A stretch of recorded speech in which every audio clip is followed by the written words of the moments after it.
This is what to do when God seems silent on your prayers. Number 1, recognize that silence can be intimate. Silence can also be a sign of God's trust in you. The Gospel of John tells a story about Jesus' friends, Lazarus, Mary, and Martha.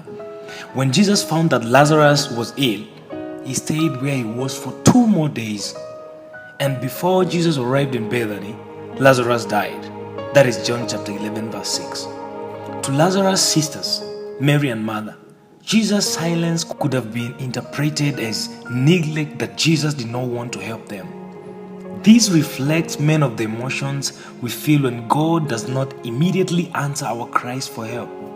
But in Jesus' silence, we, along with Mary and Martha, are drawn into a new closeness to God and understanding of His power.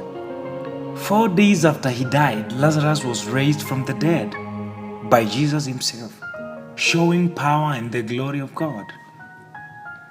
Number 2, keep talking to God. Just because God seems silent, it doesn't mean you should doubt Him or stop praying. God's silence isn't a license for us to turn our backs on Him. Instead, it's an invitation to press forward and seek Him even more diligently.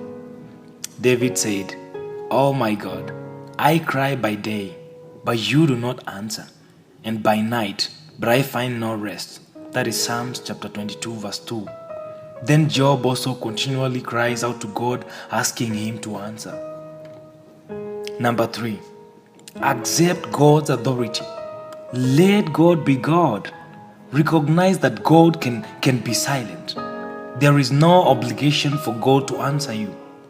God is said to be absolutely free because no one and nothing can stop Him. He is able to do as He pleases always, everywhere, forever. Like us, Job faced the choice of acknowledging or rejecting the authority of God. In response to his suffering and loss, Job's wife suggested he curse God and die. Instead of following her advice, Job chose to let God be God. Should we accept only good things from the hand of God and never anything bad? That is Job asking in the book of Job chapter 2 verse 10. Number 4, examine your life. Begin by asking yourself, is there any unconfessed sin in my life? Make sure nothing is blocking you from being able to hear God's voice. When you read Psalms chapter 66 verse 18, it says, "If I had not confessed the sin in my heart, my Lord would not have listened."